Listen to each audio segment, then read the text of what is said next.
Guys, welcome to my YouTube channel. നിങ്ങൾ ഗുരുവായൂർ വരുമ്പോൾ വളരെ ബഡ്ജറ്റ് ഫ്രണ്ട്ലി ആയിട്ട് ടീ കോഫി കുടിക്കണം, നിങ്ങൾക്ക് ബ്രേക്ക്ഫാസ്റ്റ് വേണ്ട, ജസ്റ്റ് ടീയും കോഫി മാത്രം കുടിക്കുക എന്നുള്ളൊരു തോട്ടിലൊക്കെ ഇരിക്കുമ്പോഴാണെങ്കിൽ വളരെ ബഡ്ജറ്റ് ഫ്രണ്ട്ലിയിൽ നമുക്ക് ചായയും കാപ്പിയും കുടിക്കാൻ പറ്റിയൊരു സ്പോട്ടാണ് ഞാനിന്ന് നിങ്ങളെ കാണിക്കാൻ പോകുന്നത്. ഒരുപാട് വീഡിയോസ് നിങ്ങൾ കണ്ടിട്ടുണ്ടാവും, പക്ഷേ ഇന്ന് ഞാൻ എൻ്റെ എക്സ്പീരിയൻസ് ആണ് ഷെയർ ചെയ്യാൻ പോകുന്നത്. നെസ്കഫേയുടെ ഈ ഔട്ട്ലെറ്റ് വരുന്നത് നമ്മുടെ ഗുരുവായൂർ മെയിൻ എൻട്രൻസിൻ്റെ അവിടെ ആയിട്ട് തന്നെയാണ് കേട്ടോ. ഇതാണ് ഇതിൻ്റെ ആകെ ഒരു 5 to 6 ഐറ്റംസേ ഉള്ളൂ, പക്ഷേ ഭയങ്കര ടേസ്റ്റിയാണ്, ഭയങ്കര വേർത്തിട്ടാണ്. സ്റ്റീൽ ഗ്ലാസ്സിലാണ് കുടിക്കാൻ തരുന്നത്, നമുക്ക് ഡിസ്പോസിബിൾ ഗ്ലാസ്സൊന്നും അവിടെ അവൈലബിൾ അല്ല.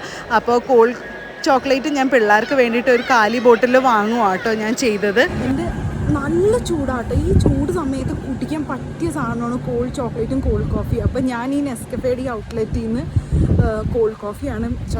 കോൾഡ് ചോക്ലേറ്റാണ് മേടിച്ചത്. ചായയും കോഫിയും ഒക്കെ ഇവിടെ അവൈലബിൾ ആണ്. ചായയും കോഫിയും 20 റുപ്പീസേ ഉള്ളൂ. ഐസ് ടീയും കോൾഡ് ചോക്ലേറ്റ് കോൾഡ് കോഫിയൊക്കെ വരുമ്പോൾ ഒരു 60 റുപ്പീസാണ്. അപ്പോൾ പിള്ളേർക്ക് വേണ്ടി ഞാനൊരു കുപ്പി അപ്പുറത്തൊരു ഹോട്ടലിൽ നിന്ന് മേടിച്ചിട്ട് ഞാൻ നിറച്ച് കൊണ്ടുപോവുകയാണ്. അപ്പോൾ അടിപൊളിയാണ്. നിങ്ങൾ ആരും ഗുരുവായൂരുണ്ടെങ്കിൽ ഈ ഒരു ഔട്ട്ലെറ്റിൽ എന്തായാലും കയറണം. പിന്നെ ഗൂഗിൾ പേ ഒന്നും ഇവിടെ അവൈലബിൾ അല്ല, ഓൺലി ക്യാഷ് മാത്രമേ ഉള്ളൂ. അപ്പോൾ ഇത്രയേ ഉള്ളൂ. ബൈ.